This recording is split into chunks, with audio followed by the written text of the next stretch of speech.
नमस्ते दोस्तों, कैसे हैं आप सब। आई होप आप सब ठीक होंगे। Welcome back to my channel. आप सबका स्वागत है काशीपुर ब्लॉगर बीना के यूट्यूब चैनल पे। और जैसे कि आप सभी लोग जानते हैं कि आजकल पितृपक्ष चल रहे हैं, तो पितृपक्ष में हम सभी को अपने पितरों का, अपने पूर्वजों का ध्यान करना चाहिए और उनके नाम का एक दिया तो ज़रूर जलाना चाहिए। ये सभी के लिए है और ये मैं भी करती हूँ। तो मैं आज आप लोग के साथ शेयर कर रही हूँ तो मैं किस प्रकार करती हूँ। तो फ्रेंड्स, अगर आपको वीडियो पसंद आए तो प्लीज़ लाइक कीजिए, सब्सक्राइब कीजिएगा और पूरा वीडियो देखिएगा, स्किप मत कीजिएगा। तो पितृपक्ष में सुबह हमको सारा काम करने के बाद, झाड़ू पोछा, नहाने के बाद, स्वस्थ वस्त्र पहन के उसके बाद ये डेली पूजन करती हूँ मैं। साइड किनारे में ऐसे पाती के फूल और पत्ते जो होते हैं वो रख लेते हैं साइड में ना। पहले मम्मी लोग भी करते थे, उनको देखा है। पहले तो मिट्टी के घर होते थे तो डेली पूछते थे, तो गोबर से लीपते थे। तो अभी मकान हो गए हैं तो ऐसे झाड़ू पोछा करने के बाद फिर इसमें फूल पाती से ऐसे चौखट में फूल रख लेते हैं। उसके बाद फिर अंदर आई, पूजा तो हो गई है। भगवान की पूजा भी जरूर करनी चाहिए पितृपक्ष में, ये नहीं कि छोड़ दे। भगवान की पूजा करने के बाद अब मैं पितरों की पूजा करूंगी और उसके लिए सबसे पहले पितृ देवता को मैं आसन दूंगी, क्योंकि हम कोई भी पूजा पाठ करते हैं तो देवताओं के लिए भी हम आसन देते हैं। तो ये भी हमारे पितृ देवता हुए तो इनको भी आसन देना चाहिए। तो मैंने इन्हें आसन दिया है और फिर उनकी तस्वीर को अच्छे से साफ कपड़े से साफ कर लूँगी, क्योंकि इन पितृपक्ष के दौरान ना तस्वीर को दीवार में टांगना नहीं चाहिए इस तरह से, और उन्हें आसन देना चाहिए। तो फिर साफ करने के बाद माला पहनाऊंगी। पुरानी माला हटा दी है, उसे धोऊंगी और दूसरी माला पहना दी है। उसके बाद फिर पूजा करेंगे जिस तरह से हम देवताओं का पूजन करते हैं। अभी पितृपक्ष में देवता लोग स्वर्ग से मुक्त होकर यहाँ पृथ्वी लोक में आते हैं और अपने अपने वंशजों के घर के बाहर आस लगाए रहते हैं कि हमारे वंशज हमारे लिए क्या कर रहे हैं।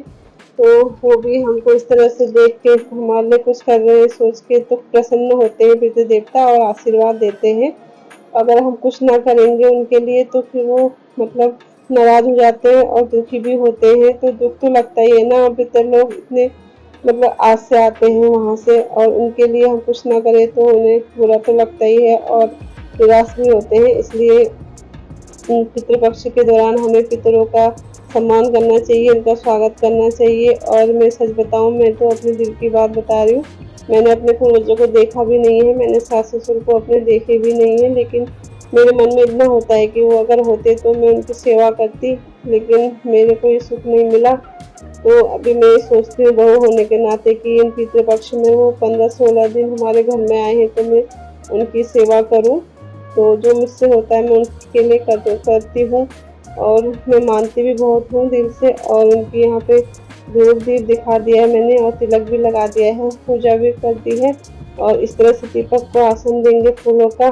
तो पितरों को इस तरह मान सम्मान देना चाहिए, क्योंकि वो पितृ देवता होते हैं और प्रसन्न भी होते हैं। उनके सामने फिर इस प्रकार समक्ष हमें हाथ जोड़ के प्रार्थना करनी चाहिए कि हे पितृ देवता, हमारे घर में सुख शांति बनी रहे, सुख समृद्धि बनी रहे, और जो कुछ भी हमसे गलती हुई है या भूल चूक हुई है हमें क्षमा कीजिएगा, क्योंकि हम भी इंसान ही हैं, इंसान से कोई ना कोई गलती हो ही जाती है ना।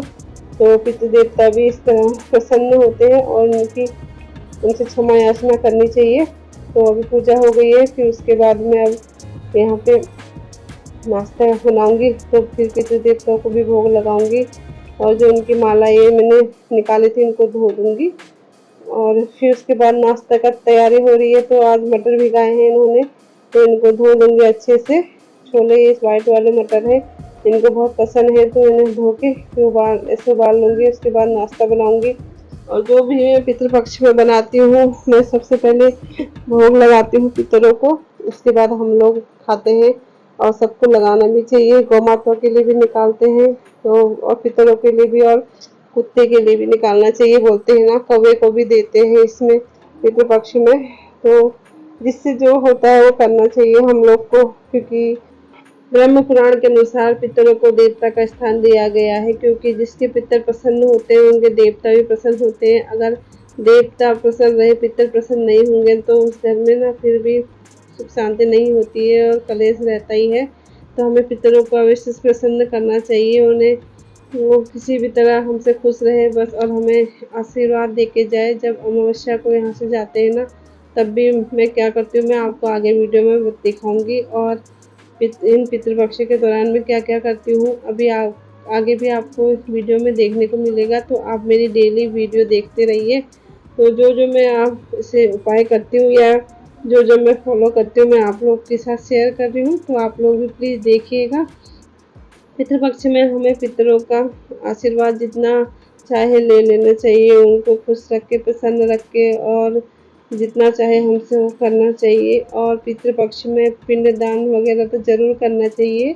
और इस बार हमको भी ये सब करने का मौका मिलेगा, मैं बहुत प्रसन्न हूँ क्योंकि पहले मेरे पतिदेव ड्यूटी में रहते थे तो हमें ये सब करने का मौका नहीं मिल पाता था क्योंकि वो ड्यूटी में रहते थे ना, इसलिए पहले उनका श्राद्ध मेरे जेठ जी करते थे और करते हैं। वैसे पिताजी का तो वही करेंगे, इसी बार से हम माता जी का ये मेरे हस्बैंड जी करेंगे क्योंकि अभी अब रिटायरमेंट भी आ गए हैं। मैंने पहले से ही कहा था कि जब ये रिटायरमेंट आ जाएंगे तो फिर हम लोग करेंगे माता का श्राद्ध, क्योंकि माता का श्राद्ध बोलते हैं सबसे छोटे बेटे ही करते हैं। हेलो एवरीवन, कैसे हैं? आई होप आप सब ठीक होंगे। Welcome back to my channel, आप सबका स्वागत है मेरे न्यू ब्लॉग में। और आजकल पितृपक्ष चल रहे हैं तो सभी पितृ धरती पे आते हैं। इस टाइम सभी आशा रखते हैं अपने सभी वंशज से। तो पितृपक्ष में कुछ थोड़ी पूजा करती हूँ उनकी, और आपने देखा होगा सभी को करनी चाहिए।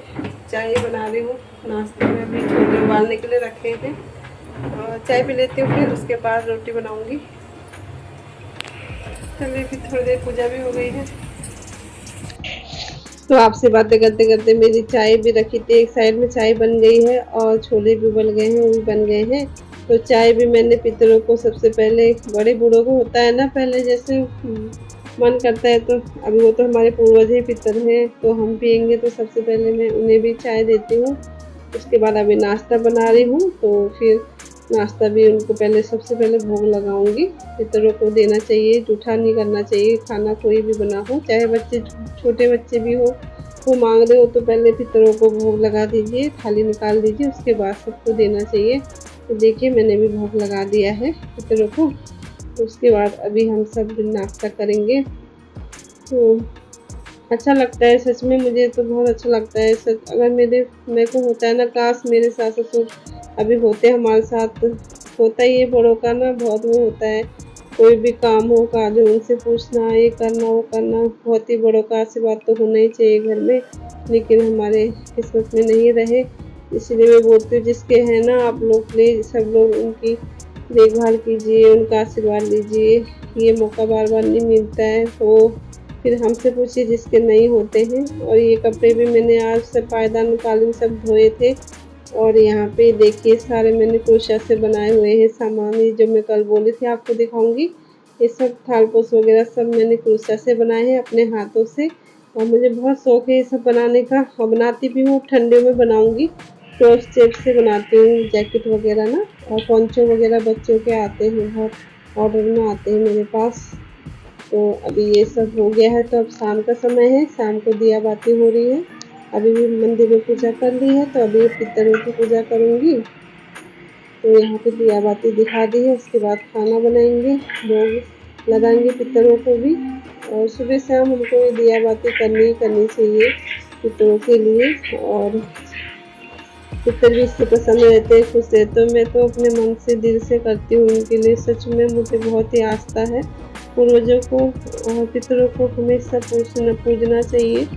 और अभी तो पितृपक्ष में मेरे सुबह शाम दिया जला रही हूँ। वैसे तो मैं डेली धूप तो दिखाती हूँ, और दिखाना भी चाहिए, अपने पितरों को भूलना नहीं चाहिए, है ना, याद रखना चाहिए। कोई भी काम हो सबसे पहले उनको याद करना चाहिए, भगवान के बाद भगवान जी को भी पूछते हैं और उनको भी।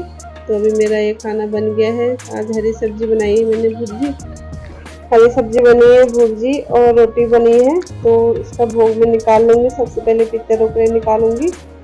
पितरों के लिए हमें 3 टाइम भोजन निकालना चाहिए वैसे तो, लेकिन 2 टाइम तो निकालना ही चाहिए सुबह शाम। और सबसे पहले उनकी थाली निकाल दी है, और लड्डू गोपाल जी को भी भोग लगाती हूँ मैं, वो भी लगा दिया है। तो अभी पितरों को भोग लगा दिया है मैंने। आप सभी को भी लगाना चाहिए, है ना, जितना मुझसे हो सकता है मैं उनकी सेवा करती हूँ, पितरों के लिए करना भी चाहिए, क्योंकि उन्हीं की वजह से हम लोग यहाँ पहुँचे, उनके आशीर्वाद की वजह से, और उन्हीं के हम बच्चे हैं, उन्हीं से हम सब यहाँ पहुँचे हैं। तो पितरों को प्रसन्न रखना चाहिए और उनकी सेवा भाव का भाव रखना चाहिए। और ये थाली मैं भी किचन में रख दूंगी, और जो लोटे में जल भरा है इसका भी एक उपाय करती हूँ, वो सब मैं नेक्स्ट वीडियो में आपको दिखाऊंगी, तो आप लोग देखिएगा जरूर। तो चलिए फिर मेरे चैनल को प्लीज लाइक कीजिए, सब्सक्राइब कीजिए, कमेंट कीजिएगा। तब तक के लिए बाय बाय, गुड।